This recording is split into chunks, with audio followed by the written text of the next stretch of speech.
Bonjour à tous et bienvenue dans ce nouvel épisode de podcast dans lequel j'ai le plaisir et la joie d'accueillir Luc Baudin. Luc, comment vas-tu aujourd'hui? Je vais très bien, tout va bien. Il y a un petit rafraîchissement qui arrive après la grosse chaleur, donc on apprécie tout ce qui nous arrive et c'est que du bonheur. Exactement, je suis d'accord avec toi. Alors aujourd'hui, je suis très heureuse de t'avoir à ce micro, sur ce podcast, parce qu'il y avait plein de sujets que j'avais envie qu'on aborde ensemble. Et c'est vrai que tu abordes, toi, déjà depuis tant d'années, énormément de thématiques. C'est vraiment très riche ce que tu partages, que ce soit sur ton site ou à travers tes livres, parce que tu es un écrivain aussi prolixe, un auteur vraiment qui écrit énormément. Et donc pour ça, déjà, merci. Et la première thématique que j'avais vraiment envie d'aborder avec toi, qui est une de tes thématiques phares, c'est celle de l'élévation vibratoire de la Terre. Et donc, j'ai tout un tas de questions et j'ai vraiment envie que tu nous partages sur tout ça, mais peut-être pour des personnes qui ont entendu parler de ce terme, mais qui ont encore du mal à comprendre de quoi il s'agit, est-ce que tu pourrais nous expliquer comment est-ce que ce processus est arrivé depuis les années 80, 90, et peut-être aussi quel impact est-ce qu'il a sur nous? Oui, c'est un vaste sujet déjà que tu me poses là. Oui, c'est-à-dire ce qu'il faut comprendre, c'est que tout est énergie, tout est vibration dans l'univers. Nous sommes formés de particules qui vibrent. Nous sommes donc notre corps vibre également, et la Terre vibre, l'univers vibre à des fréquences qui sont très subtiles. Et bien, ce qui s'est passé, c'est que jusque dans les années 80, le taux vibratoire, le niveau vibratoire de la Terre était à peu près stable avec 6500 unités bovines. Ce qu'il faut comprendre déjà en préambule, c'est qu'il n'y a pas d'appareil qui permettent de mesurer le taux vibratoire de la Terre. Il n'est mesurable que par des outils subtils comme la radiesthésie, le test énergétique, le test musculaire, etc. Alors c'est vrai que c'est très empirique, mais le fait est que quand on est plusieurs à retrouver les mêmes valeurs au même moment, ce n'est toujours pas scientifique, mais comme je dis souvent, on s'en rapproche. Quoi qu'il en soit, il s'est passé qu'à partir des années 80, le taux vibratoire a monté discrètement sur la Terre, mais on trouvait déjà formidable. Que moi, je me rappelle, dans les années 80 90, on était passé de 6500 à 8000 unités bovines. On trouvait que c'était formidable. Il y avait pratiquement une augmentation de 20%. On disait que c'était génial, etc. Et puis, ça a continué de monter d'une manière régulière, doucement, mais sûrement.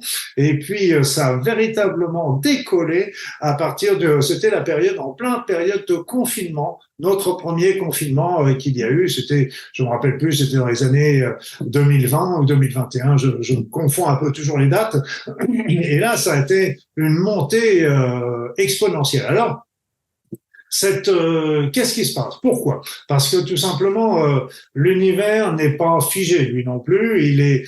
Tout suit une courbe ascensionnelle. C'est-à-dire que l'évolution ne se fait pas en forme de cercle, comme on nous le présente souvent, avec des éternels recommencements, d'une belle spirale comme tu nous la montres. Et donc, là, l'univers est en train d'ascensionner, de monter son niveau de conscience également. Et donc, nous sommes appelés, la Terre et les êtres humains, l'humanité dans ce général, à suivre ce mouvement. C'est bien qu'il y a des grosses quantités d'énergie subtile qui arrivent sur la Terre, et la Terre n'ayant pas les blocages psychologiques que nous pouvons avoir, elle suit ce mouvement. Nous sommes appelés à le faire, mais encore faut-il que nous voulions le faire. C'est un peu comme si c'est l'essence de notre voiture. Donc on peut mettre de l'essence dans la voiture, mais c'est pas ça qui va la faire avancer. Il faut évidemment que le moteur tourne, qu'il y ait un conducteur, etc. Et ça, donc c'est un mouvement universel qui touche la Terre et l'humanité, et cette humanité est appelée, grâce à ces énergies qui arrivent, à monter son niveau de conscience. Les personnes qui sont là sur la Terre peuvent choisir entre suivre ce mouvement ou tout simplement demeurer telles qu'elles ont été jusqu'à présent, si elles considèrent elles sont heureuses comme ça. Chacun est libre, et c'est ça qui est génial.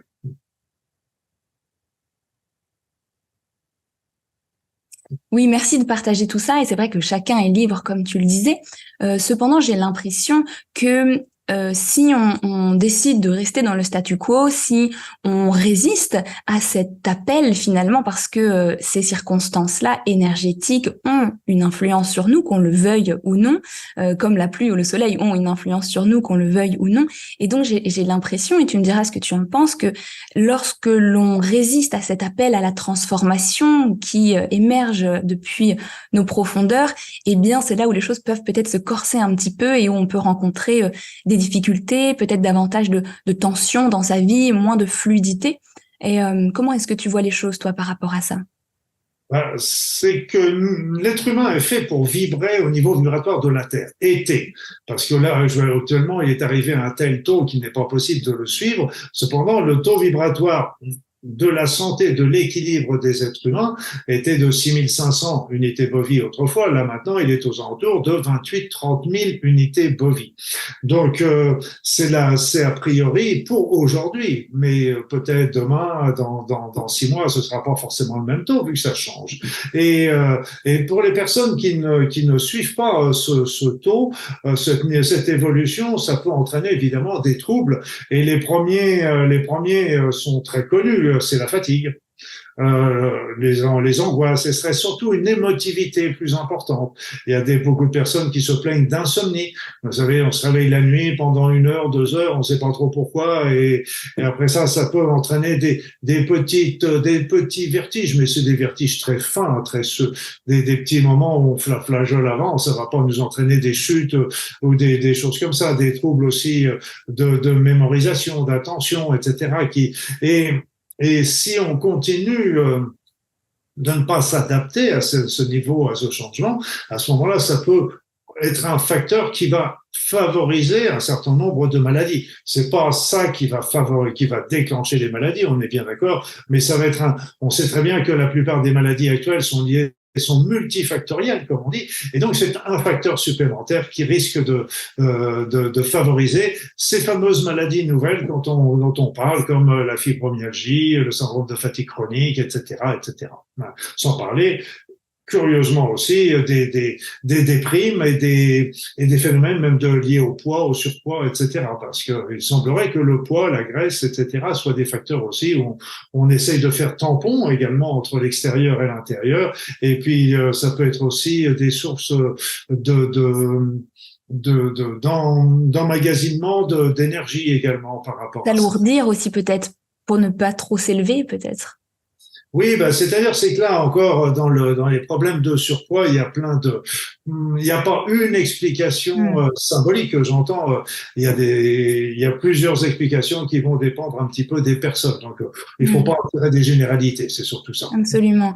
Ouais, c'est passionnant ce que tu racontes et aussi je ne peux m'empêcher de penser que le corps est sans doute est notre véhicule terrestre, tout comme la Terre est à une échelle plus grande le véhicule de l'humanité. Et donc j'imagine qu'il y a une forme de syntonie comme ça entre notre corps qui provient de la Terre, qui nous est prêté par la Terre et la Terre elle-même. Et donc j'imagine que voilà, c'est le premier à ressentir ces changements dès qu'il y en a. Tout à fait. Mais on peut aller plus loin, c'est que notre corps provient de l'univers. On sait qu'il y a beaucoup de particules qui nous composent, qui viennent d'autres galaxies. Ouais. Donc, nous sommes des êtres universels, hein. Donc, au point de vue énergétique, c'est impressionnant d'ailleurs, quand on y réfléchit. Et c'est vrai que on est aussi en symbiose complet avec la Terre. C'est-à-dire il n'y a pas l'entité Terre et l'entité humanité. C'est que les deux vivent ensemble. C'est pour ça que les pensées de l'humanité, sans parler des actions bien sûr, les pensées de l'humanité peuvent influencer l'énergie il y avait même certains auteurs qui avaient décrit que quand il y a eu les événements du 11 septembre autrefois, ça en avait même changé, ça avait provoqué un tremblement dans le champ gravitationnel de la Terre. Donc c'est pour voir qu'on est vraiment très très liés ensemble et nous sommes faits pour vivre de concert mais aussi avec les animaux. Les animaux, les végétaux ont aussi évolué. Et moi, j'adore regarder les animaux dits sauvages ils ont changé de comportement aussi. Observez-les. Et même les animaux de compagnie, on voit qu'ils ont aussi ouvert beaucoup leur conscience. Il y a beaucoup plus d'échanges et les différences, les séparations qu'il y avait autrefois entre le monde animal et le monde humain, eh bien, elle devient de plus en plus floue.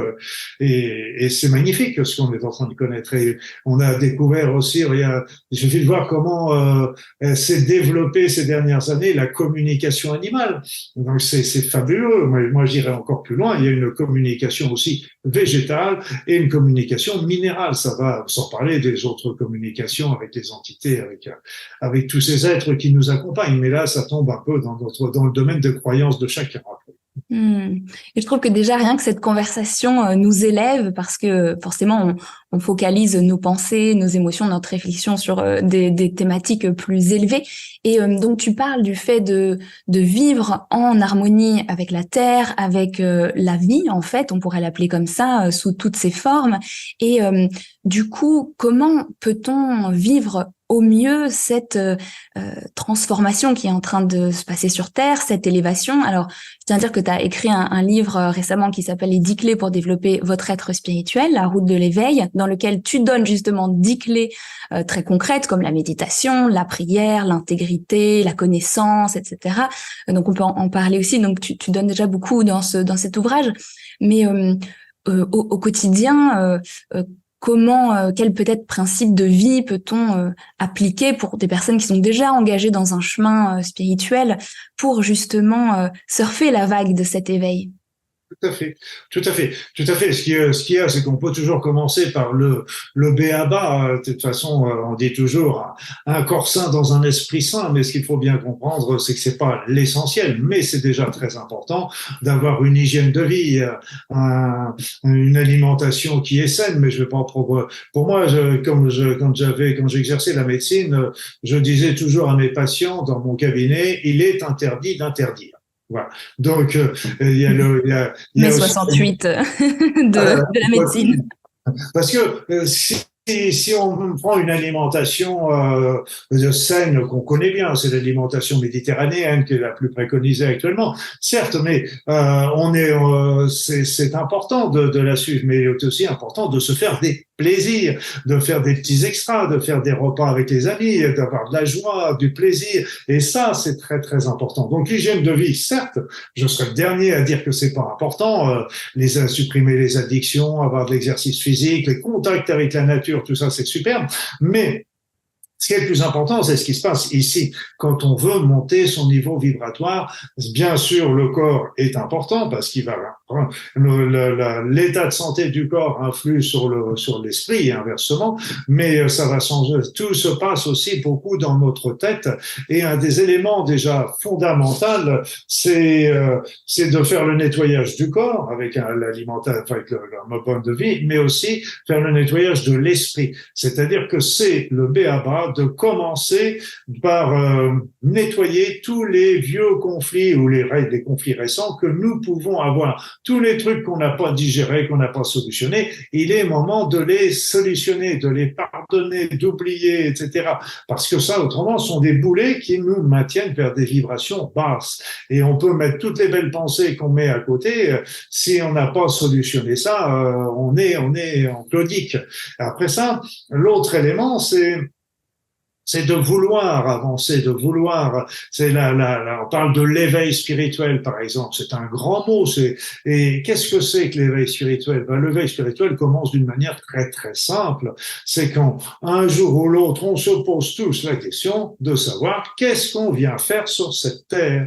Est-ce que c'est du hasard? Est-ce que c'est pas du hasard? Pas du hasard, par exemple, parce que je dis souvent du hasard en plaisantant. Mais est-ce que on vient faire quelque chose sur cette terre? Est-ce qu'il y a quelque chose après la vie? Est-ce qu'il y a un Dieu ou des dieux, etc. Ça, c'est un chemin personnel et chacun, je suis pas là pour faire du prosélytisme. Donc, chacun doit trouver sa réponse, mais on se pose tous la question. Et là, on commence à se faire, c'est le premier pas vers l'éveil spirituel, de se poser des questions. Et souvent, je dis, il faut pas attendre d'être vieux ou d'être porte de la mort, comme je le vois souvent avec les maladies graves, etc., qui nous remettent en plein dans la vision, dans notre vision, ces problèmes. Il faut vraiment les réaliser le plus rapidement possible, répondre à ces questions, quelle qu'elle soit la réponse qu'on va donner, c'est comme je dis, mais c'est important parce que ça va conditionner notre chemin de vie. En ce sens que si nous croyons qu'il y a un Dieu ou si nous croyons qu'il n'y a rien, ça va complètement changer notre vision du monde et peut-être aussi nos comportements. Alors, un degré de plus, ce qu'il va falloir, c'est aussi penser à commencer à mettre changer d'attitude si ce n'est pas déjà fait, c'est-à-dire commencer à mettre des pensées. Le but ultime, c'est d'être dans l'amour, évidemment, mais yes, yes, yes, c'est facile à dire, c'est pas facile à faire et surtout pas dans tous les événements quotidiens. Donc, l'élément, c'est de commencer déjà tout simplement en étant plus dans la tolérance, dans essayant de comprendre davantage les autres, pourquoi ils ont fait ceci, ils ont fait cela, etc. Moi, je suis un tempérament, je suis un bélier à la base et c'est vrai que quand il y avait quelque chose qui allait pas, j'avais tendance à sortir les cornes et à foncer direct.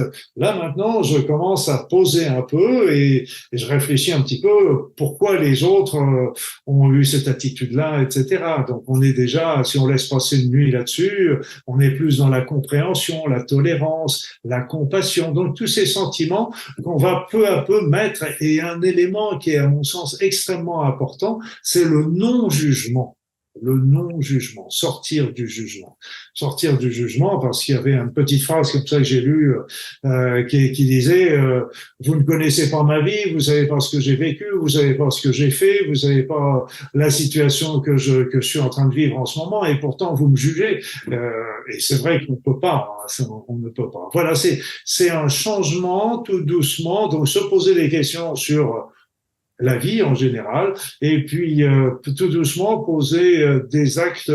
Et ce qu'il faut bien comprendre, c'est ça ce qui nous montre, pour moi, ce qui montre qu'on est sur le bon chemin, sur la bonne route. Eh bien, tout simplement, c'est que quand on fait ça, quand on commence à développer ces sentiments là, eh bien, c'est que nous sommes bien et que nous sommes heureux. Ça, c'est pour moi, c'est fondamental. C'est qu'à partir, pour moi, je suis un petit gars peut-être basique, hein, mais je suis très simple. C'est que les choses qui me rendent bien, heureux, mais dans le fond de moi-même, pas, on a le droit d'avoir les plaisirs, d'aller regarder un beau film au cinéma, etc. On est bien d'accord. Ça fait partie des plaisirs. Je suis très content d'aller au restaurant avec des amis, etc.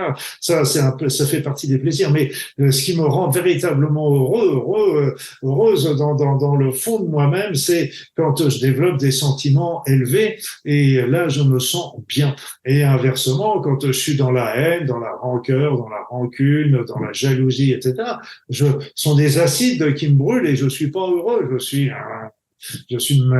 donc, et pour moi, c'est très simple. Là où je suis dans le bonheur, où je suis heureux, ça me montre la route. Là où je suis malheureux, où je me sens pas bien, c'est que j'ai des choses à changer, à nettoyer. La vie est simple, hein. Absolument. Et c'est vrai que je trouve que c'est pour ça que s'engager sur un chemin de développement qui soit personnel ou spirituel, c'est pas uniquement adopter quelques jolies croyances, c'est un mode de vie complet, c'est un engagement de soi, c'est cultiver justement ces sentiments-là au quotidien avec les multiples opportunités que la vie nous donne de pratiquer ce non-jugement, cette compassion, ce regard tolérant envers le monde, envers nous-mêmes, etc. Et c'est vrai que c'est extraordinaire et qu'on peut plus vraiment revenir en arrière une fois qu'on a commencé à faire ce chemin. Mais il faut être aussi tolérant vis-à-vis de soi-même parce qu'on a des vieux.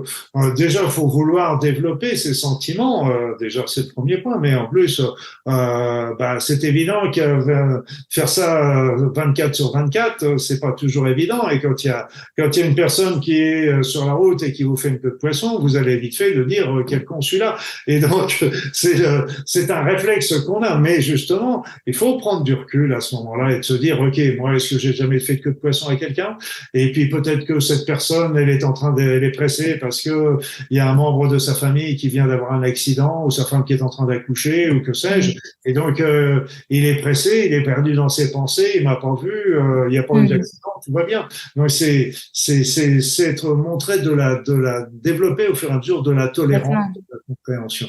Et même peut-être que s'il avait pas toutes ces excuses-là, peut-être que c'est juste son expérience du moment et aussi il y a une forme d'humilité, je trouve, dans le fait de je ne suis pas Dieu, je ne sais pas pourquoi chacun est comme il est et une forme de respect, je trouve, dans l'expérience de l'autre telle qu'elle est dans l'instant.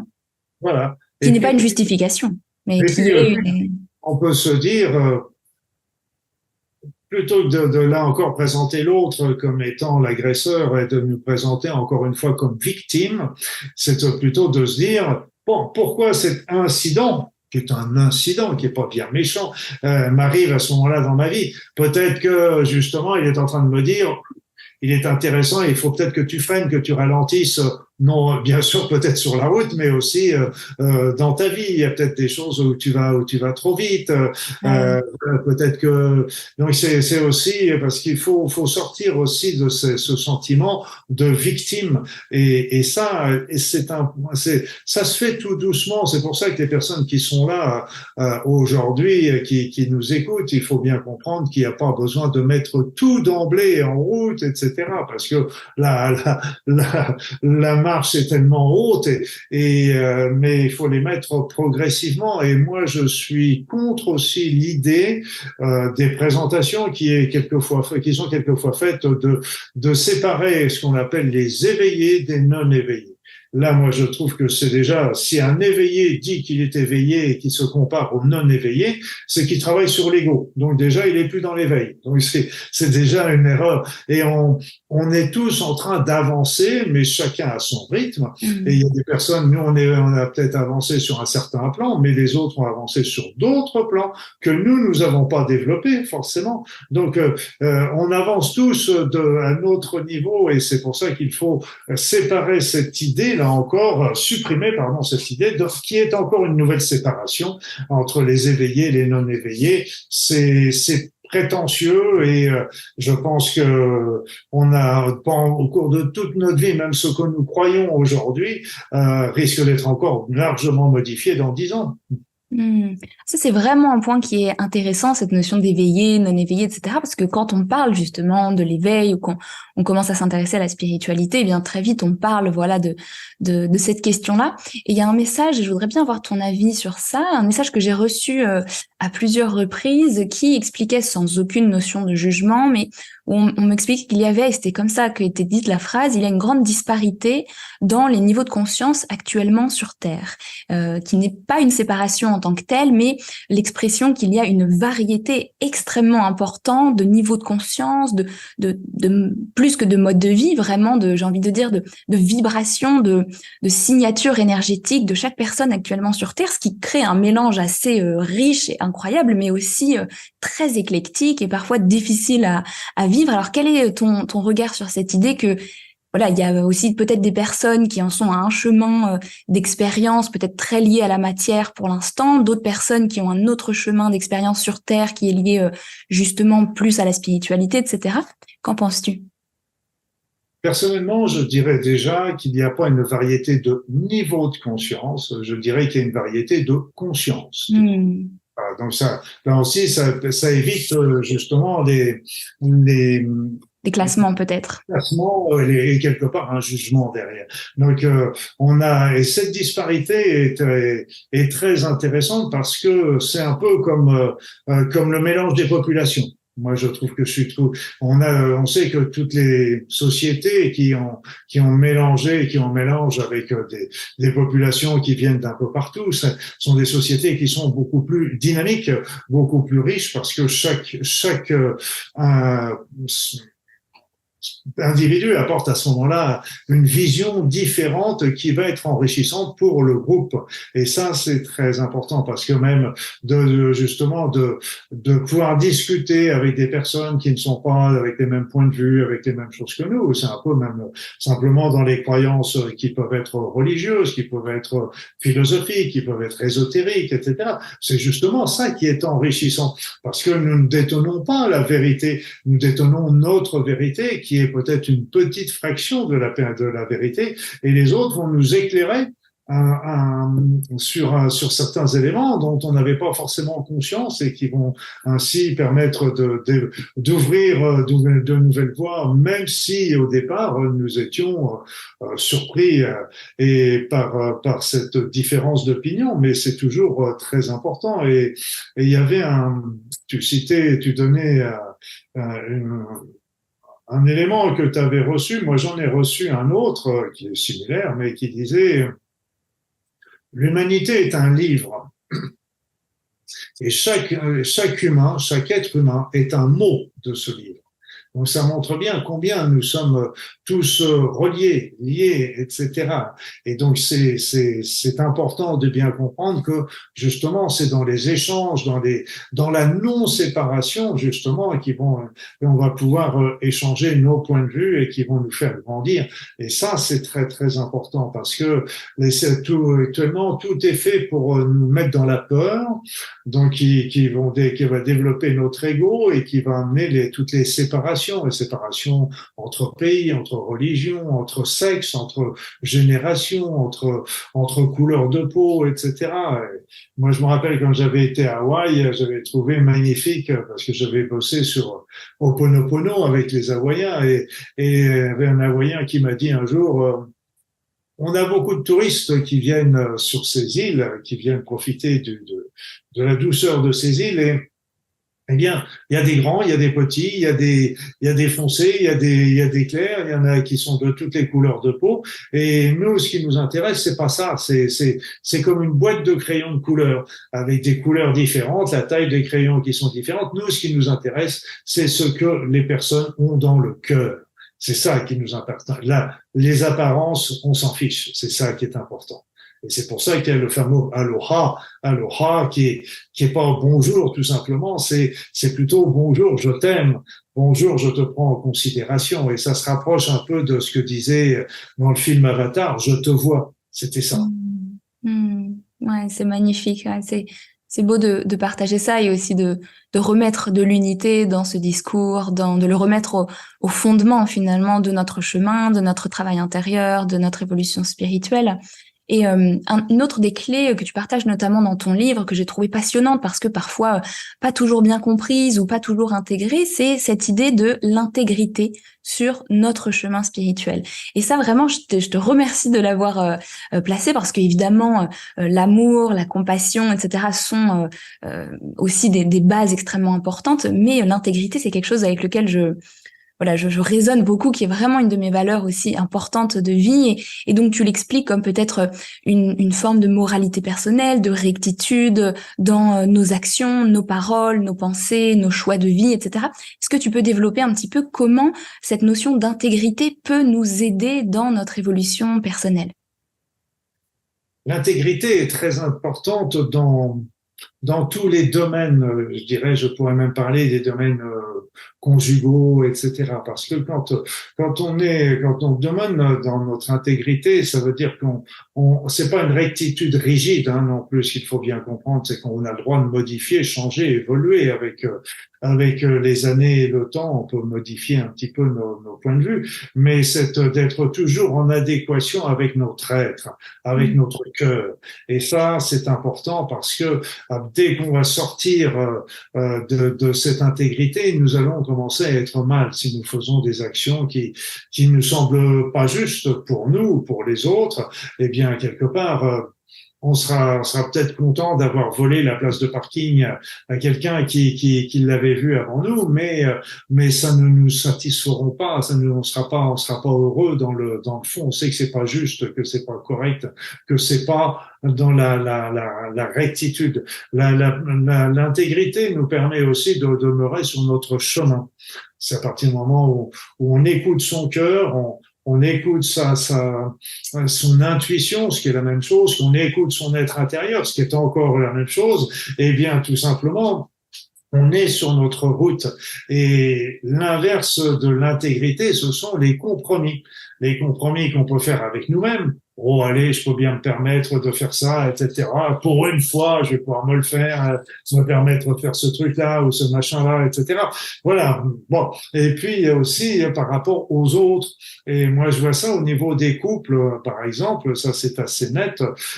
C'est que, évidemment, quand on se met en couple, il y a un certain nombre d'accommodations à faire au niveau du couple. Mais ce qui est important, c'est que chacun des deux protagonistes, si je peux m'exprimer ainsi, les deux partenaires, doivent demeurer ce qu'ils sont. Et ça, c'est très important. D'abord, ne pas être fusionnel, surtout pas, parce que ça va pas durer longtemps. Et puis après ça, il y a des compromis qui peuvent être faits, qui ne nous importent pas, peu, etc. Et il y a des compromis qui nous sont importants. Par exemple, sur l'habillement, tiens, écoute, ce serait bien si tu changeais ceci ou cela dans ton habillement, ou tiens, ce serait bien si tu voyais plus tel ou tel de tes amis, parce que, bref, etc. Donc, si ce sont des choses qui sont secondaires et qui ne nous importent peu, ça ne pose pas de problème de changer. Mais si ce sont des choses qui nous sont importantes, à ce moment-là, et qu'on fait ça fait ces compromis pour faire plaisir à notre partenaire, à ce moment-là, quelque part, on sort de notre intégrité. Et sortant de notre intégrité, on n'est plus heureux. Et ça, c'est très important. Si c'était important de rencontrer mes amis, et que je n'y vais pas pour faire plaisir à ma femme ou à mon mari, là, ça va grincer à un moment ou à un autre. Et là, c'est déjà le ver dans le fruit par rapport à l'entente du couple. Donc ça, c'est vrai au niveau du couple, mais c'est vrai au niveau même du travail, même au niveau, ce qui n'est pas toujours facile, mais c'est vrai qu'il n'est pas toujours facile de dire non à un patron, etc. Mais dans ces cas-là, il est toujours possible de donner son opinion en étant dans le respect de l'autre. Vous me demandez de faire ceci ou cela, je pense, faut jamais porter de jugement, faut pas dire c'est nul, ça vaut rien, etc. Je pense que moi j'aurais plutôt vu faire ça comme ci ou comme ça, donc donner son opinion sans porter de jugement, mais s'exprimer est déjà très important parce que de temps en temps on est obligé de conserver son travail, c'est une évidence, mais jusqu'à un certain point. Comme on l'a vu avec le Covid, il y a personnes qui ont refusé la vaccination pour rester dans leur intégrité. Donc ça, c'est aussi à réfléchir. Ouais, c'est intéressant ce que tu partages. Moi, je l'aurais appelé une forme d'alignement actif, hein, parce que l'alignement, c'est pas passif, c'est pas on espère que les choses s'alignent pour moi, c'est plutôt comment est-ce que je reste dans mon alignement, donc esprit, parole, cœur et terre aussi, ancrage. Et c'est vraiment une image qui me vient parfois, c'est de l'élastique où on peut tirer jusqu'à un certain point, mais le retour d'élastique fait généralement assez mal quand on s'éloigne trop de notre alignement ou de notre intégrité. Et généralement, le corps en pâtit, ou bien la vie nous amène des éléments qui nous permettent de nous poser peut-être de nouveau des questions. Et ça m'amène à un autre, la suite de cette conversation sur l'éveil, sur l'intégrité, etc., où j'avais envie qu'on parle de passer à l'action, parce que c'est aussi un ressenti que j'ai, que depuis ces dernières années, mais j'ai envie de dire même peut-être ces 2 dernières années, il y a vraiment ce message qui arrive, cette invitation assez forte à, dans notre intégrité pleine, avoir des actions aussi intègres, avoir des actions du cœur et ne plus d'une certaine manière se cacher ou se protéger parce qu'on pense que le monde est peut-être trop violent ou ne nous comprend pas, etc. Mais commencer à prendre pleinement notre place en agissant. Alors c'est pas forcément devenir Mère Teresa ou en lançant un projet faramineux, mais l'action intègre, l'action du cœur et que on est vraiment poussé dans ce sens. Est-ce que tu as ces ressentis également et quel est ton ressenti peut-être sur justement cette question de passer à l'action? Passer à l'action. Passer à l'action, c'est quelque part aussi suivre son chemin de vie. Hein, ça, c'est très très important parce qu'on parle souvent de mission de vie et qui peut porter à une incompréhension. La mission de vie n'est pas un but, c'est pas un métier. On n'est pas là pour sauver le monde. On n'est pas là pour amener la guérison des lépreux ou trouver le meilleur traitement. Si on le fait, très bien, mais c'est pas ça l'élément essentiel. C'est un peu comme disait Lao Tzu pour le bonheur. Le bonheur n'est pas au bout du chemin. Le bonheur, c'est le chemin. La mission n'est pas au bout du chemin. La mission, c'est le chemin, avec toutes les expériences que nous sommes amenés à vivre et au cours de ce chemin, et dont certaines, on les considérer comme étant des épreuves. Mais ce qu'il faut savoir, c'est que nous les considérons comme une épreuve, mais en fait, une autre personne qui va vivre la même situation, pour elle, ce ne sera pas une épreuve. Donc, c'est à nous, encore une fois, de travailler par rapport à ça et d'évoluer, d'avancer sur ce chemin. Et là encore, ce chemin, j'ai beaucoup aimé la notion de l'élastique parce que c'est vrai pour beaucoup de choses, cette notion de l'élastique. Et ce qui montre bien qu'il il ne faut pas être rigide dans quoi que ce soit, dans toutes nos positions. C'est-à-dire, c'est qu'il y a une ligne, je dirais, la ligne médiane, et puis il y a des écarts comme ça. C'est un peu ce qu'on retrouve aussi au niveau de la santé. C'est-à-dire que on a des hauts et des bas, on a des fatigues, on a des périodes d'énervement. Donc tout ça, ça reste dans un cadre. Mais si on commence à sortir de ce cadre, à ce moment-là, là, on peut arriver dans le cadre de la pathologie, de la maladie, de la fatigue, de l'infection, etc.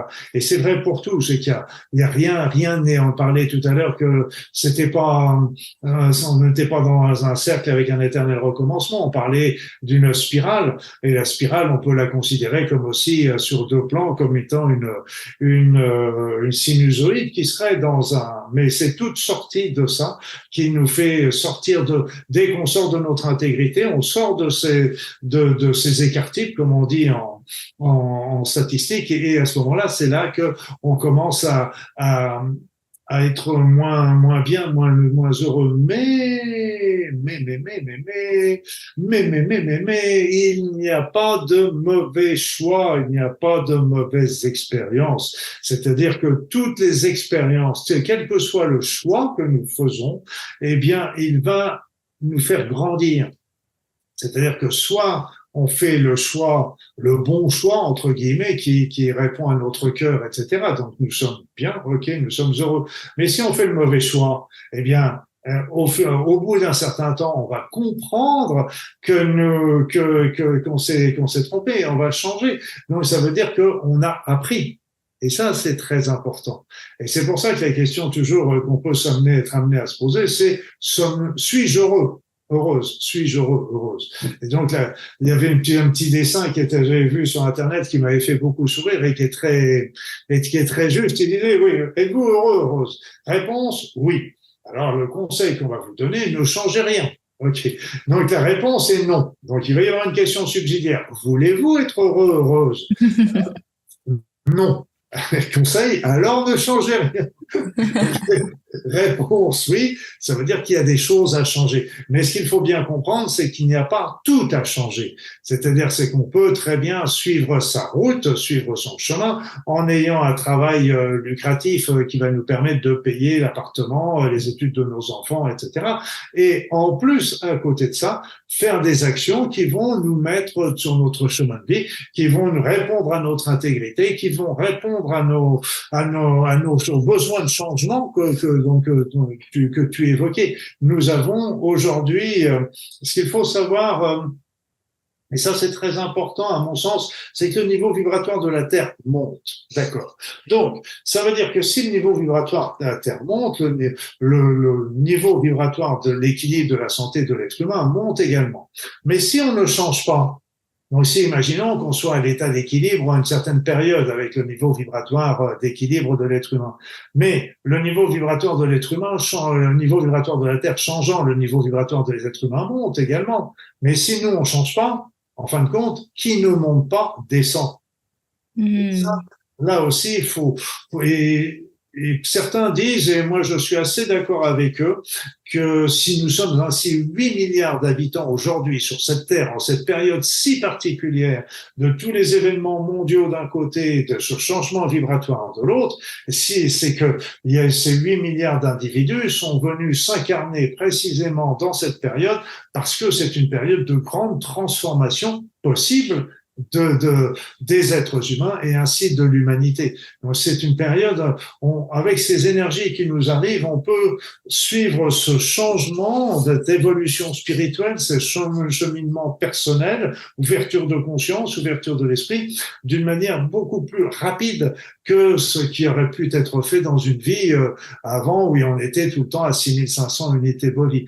Donc c'est une opportunité et beaucoup de personnes se seraient incarnées pour profiter de cette opportunité qui nous ferait gagner, entre guillemets, plusieurs incarnations et d'épreuves ou d'expériences, etc., qui sont toujours, si on peut en sauter quelques-unes, ce sera à mon sens pas mal.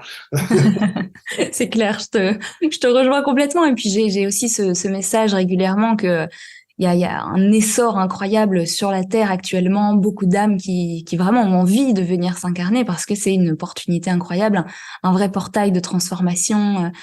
J'ai aussi le message que c'est pour beaucoup la fin d'un grand cycle d'incarnation, non pas qu'ils arrêtent de s'incarner, mais qu'ils viennent régler beaucoup de choses qui ont duré, des modes de fonctionnement, des mémoires, des schémas qui se sont répétés dans plusieurs vies.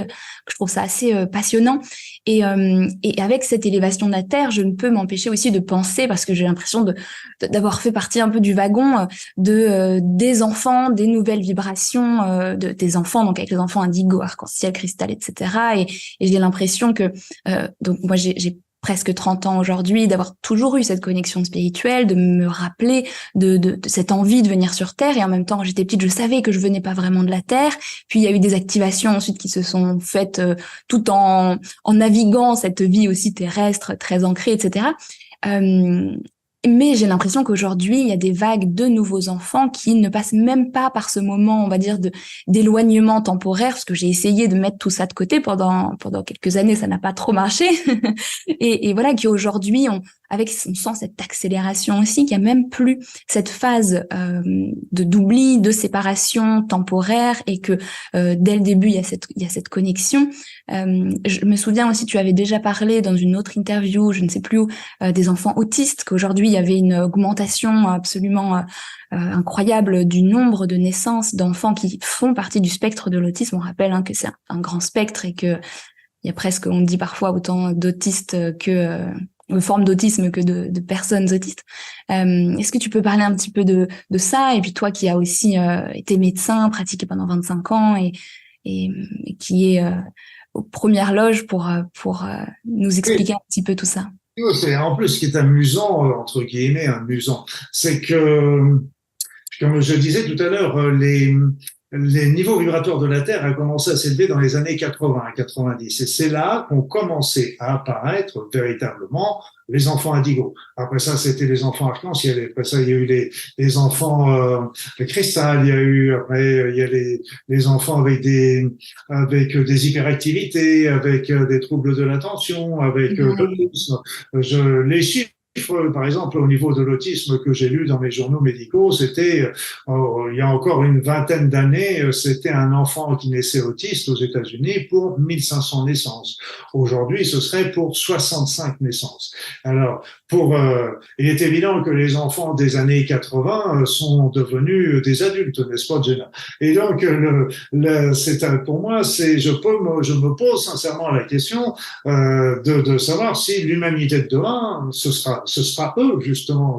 Je pense que ce sera eux qui deviendront, parce que ces êtres arrivent sur Terre et ne sont pas adaptés. Sont des inadaptés. Mais des inadaptés à quoi? À notre société. Et donc, ils sont quelque part déjà avec un pied dans cette nouvelle vibration qui est en train d'arriver sur la Terre. Et donc, je dirais que ces êtres ont des capacités, que ce soit spirituelles, même scientifiques, psychiques, etc., qui sont extraordinaires. Et alors, plutôt que de les traiter à un grand coup de médicaments, il serait beaucoup mieux d'essayer de leur donner l'outil qui va leur permettre de développer leur talent. Et là, ça va exploser si on arrive à leur donner, parce qu'il y a un tel nombre de génies qui sont là actuellement sur la Terre et qui ne sont pas entendus et écoutés que ça fait vraiment beaucoup de peine parce qu'on nous met toujours on essaie toujours de nous bloquer dans les standards en nous faisant croire que le monde de demain va être pareil que celui d'hier. Alors que c'est impossible, impossible. Il y a obligatoirement, ne serait-ce qu'avec la pandémie, avec la guerre en Ukraine, avec le développement des BRICS, avec plein de choses, les problèmes financiers, etc. On voit que l'Europe est en train de baisser, les États-Unis flageolent, les BRICS se développent, etc. Le monde de demain sera complètement développé sur le plan déjà politique, mais sur le plan énergétique. Imaginez 30 secondes, parce que justement l'arrivée de ces nouveaux enfants, entre guillemets, il y a eu en même temps l'apparition de nouveaux chakras principaux. Il y a eu l'apparition, il y avait 7 chakras principaux auparavant, il y en a 13 maintenant. Donc ça aussi, c'est un signe, à mon sens, que l'humanité est en train de développer et puis des nouvelles capacités. Et puis on a aussi une conscience qui se développe. Et ça aussi, nous ne nous en apercevons pas parce que ça se fait tout doucement. Mais on peut se dire, oui, ça se développe à cause des médias, aux médias, grâce au téléphone portable, grâce à Internet, etc. Mais là, c'est confondre l'outil et la réalité. C'est-à-dire que nous avons développé notre conscience et les outils sont arrivés pour nous aider. Mais ce ne sont pas les outils qui ont fait développer notre conscience. C'est parce que nous avions notre conscience que nous avons utilisé ces outils. Et je dis souvent en plaisantant, si Internet avait existé au Moyen-Âge, je suis pas sûr que ça aurait intéressé beaucoup de monde à cette époque-là. Donc on se rend pas compte de cette évolution d'esprit. On a un esprit planétaire aujourd'hui et là, on a plus la sensation que tous les êtres humains sur cette planète ne rêvent que d'une chose, c'est de vivre en paix, de vivre en paix avec son voisin, qui qu'il soit, quelle que soit sa religion, sa couleur de peau, etc., d'avoir de quoi manger dans son assiette, d'avoir sa famille en bonne santé autour de soi et d'avoir un toit sur la tête. Les besoins de chacun sont très simples en fait, hein, mais ça ne suffit pas à certains, donc on restera sur le certain. Ouais, on est en tout cas tous sur notre chemin et comme tu l'as si bien dit, ce qui compte pour nous, à la fois personnellement, vivre cette élévation vibratoire de la Terre, mais aussi participer à notre humble échelle à ce grand chemin de conscience, cette grande transformation qui se passe, c'est de rester connecté au cœur, d'être dans cette intégrité, cet alignement avec ce qui vibre, et puis de passer à l'action, comme on le disait tout à l'heure, voilà, de manière juste et alignée, de prendre soin de soi à tous les niveaux, le non-jugement, la compassion, etc. Tu as envie d'ajouter autre chose? Oui, tu mets le doigt sur quelque chose de très, très important, dans le sens que, bien sûr, nous sommes appelés individuellement à élever notre niveau vibratoire, et ça, donc notre niveau de conscience, et ça, c'est quelque chose qui va nous permettre de voir complètement le monde, sortir de ce monde matériel pour voir développer enfin notre être spirituel, ça c'est important. Et puis, beaucoup de personnes me posent la question de savoir, oui, d'accord, mais qu'est-ce que je peux faire pour aider l'ensemble de l'humanité? Eh bien, pour aider l'ensemble de l'humanité, c'est la même chose. C'est-à-dire qu'il ne vous est demandé simplement que de faire vibrer vous, de monter votre niveau vibratoire. Et à partir du moment où vous montez votre niveau vibratoire, vous allez montrer un petit peu, entre guillemets, l'exemple. J'aime pas trop ce terme-là, mais j'en trouve pas un autre là tout de suite. L'inspiration peut-être. L'inspiration, ce sera déjà mieux, parce que l'exemple, j'aime pas. Mais donc, il va vous donner l'inspiration aux autres, peut-être de faire la même chose. Et puis notre pensée rayonne tout autour de nous. Et donc ça va permettre aussi, en rayonnant, d'inciter les autres à faire de même. Et je voudrais ajouter quand même aussi un élément qui est très positif, c'est que sur mon site internet, il y a les graphiques avec le taux vibratoire de la Terre, mais il y a aussi un autre graphique sur lequel je voudrais insister et qui est très intéressant. C'est l'indice d'amour de l'humanité. Ouais. Voilà, l'indice d'amour de l'humanité, c'est moi qui ai établi le barème en considérant qu'à partir du moment où on atteindra les 100%, On atteindra un nombre minimum de personnes qui vibreront sur une pensée d'amour et qui sera capable de commencer à faire changer la pensée de l'ensemble. Global. Hmm. Quand j'ai commencé à mesurer ce taux vibratoire, cet indice, c'était au moment du premier confinement et il était aux alentours de 12 ou 13%. Et puis là, aujourd'hui, il est aux alentours de 1100%. Si toute l'humanité vibrait dans l'amour aujourd'hui, nous serions sur un taux de 5-6 000, je ne me rappelle plus du taux que j'avais calculé, mais c'est dans les 5-6-7 000%. Donc là, ça veut dire qu'on a fait un saut déjà faramineux entre les 12% du moment du confinement et les 1100%. Et j'avais lu aussi un livre qui était très important, très intéressant, c'était 2 milliards de réenchanteurs. Et qui est très, et ça, c'était même avant les histoires de pandémie, de guerre en Ukraine, etc. Et l'auteur qui avait travaillé d'ailleurs qui a travaillé à, à l'Europe comme fonctionnaire, enfin comme consultant là-bas, eh bien lui avait fait le total avant tous ces événements-là que sur la Terre il y avait déjà 2 milliards de personnes qui rêvaient et qui étaient déjà en train de mettre en place un nouveau monde. On voit un nouveau monde dans l'agriculture, dans l'économie, dans l'éducation, etc. Donc, il y avait déjà, il y avait les écologistes, il y avait plein de gens qui travaillaient dans les ONG, etc. Donc, il y avait plein de gens qui rêvaient, qui étaient déjà en train de construire un nouveau monde, un monde meilleur.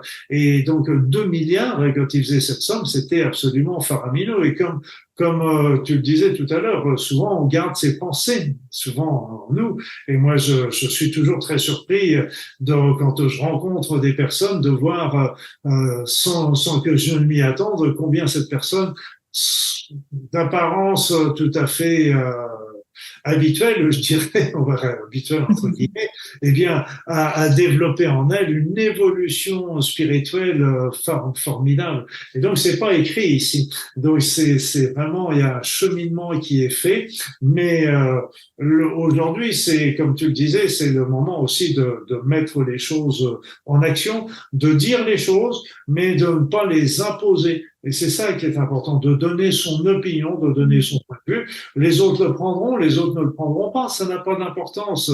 C'est souvent, moi, c'est ce que je faisais quand j'exerçais la médecine. Autrefois, je faisais ce que j'appelle la technique des petites graines. C'est-à-dire que je passais une information sans chercher forcément la discussion tout de suite. Et puis souvent, mon patient, revenant à la consultation suivante ou plus tard, me disait, mais au fait, vous m'aviez dit ça, et en fait, oui, j'ai réfléchi, et la petite graine avait suivi son cheminement dans son esprit. Et c'est pour ça, faut rien forcer, il faut tout se dire, ok, on est là aujourd'hui. Moi, je suis par exemple dans les soins énergétiques, dans les médecines naturelles, etc. Mais au début, ben, j'ai appris la faculté, la médecine conventionnelle, et il a fallu un cheminement pour que j'arrive à accepter tout ça. Et donc, les personnes qui sont toujours dans cette médecine conventionnelle, etc., je ne les critique absolument pas parce qu'ils sont sincères avec eux-mêmes. Ils n'ont pas fait le cheminement, et je ne sais pas s'il y a besoin de faire le cheminement. C'est leur vie, chacun est libre par rapport à ça. Il faut être toujours tolérant et faire des petits retours en arrière un petit peu sur nous aussi.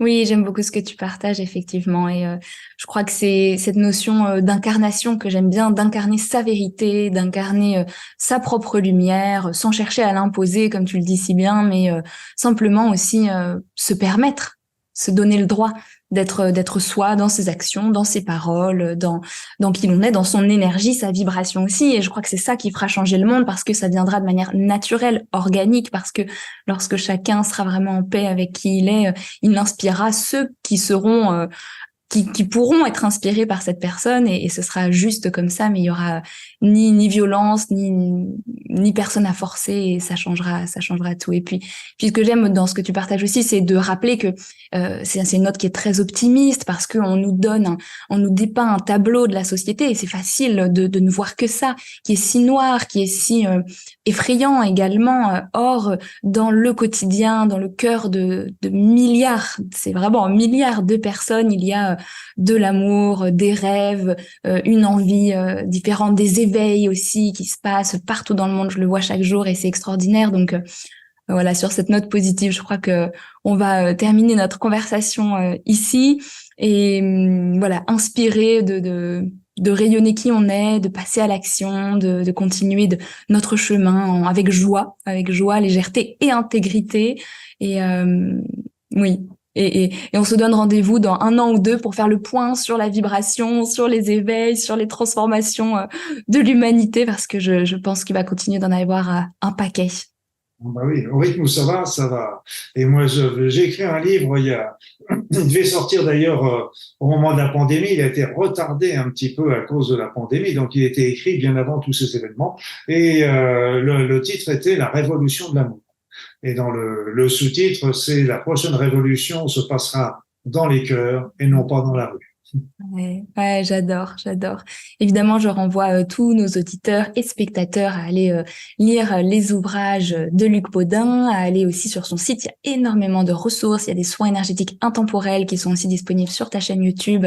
C'est vraiment un univers qui est très riche. Donc, merci à toi. On mettra toutes les informations en description du podcast et en sous-titre de la vidéo. En attendant, je te dis un immense merci, Luc, pour ton temps, ton partage et ton travail. Et je te dis à bientôt. Très bien.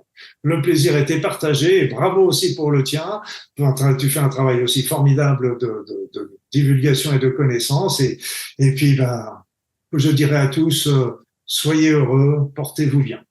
On reçoit ce message directement dans notre cœur. Merci Luc et merci à tous d'avoir été avec nous.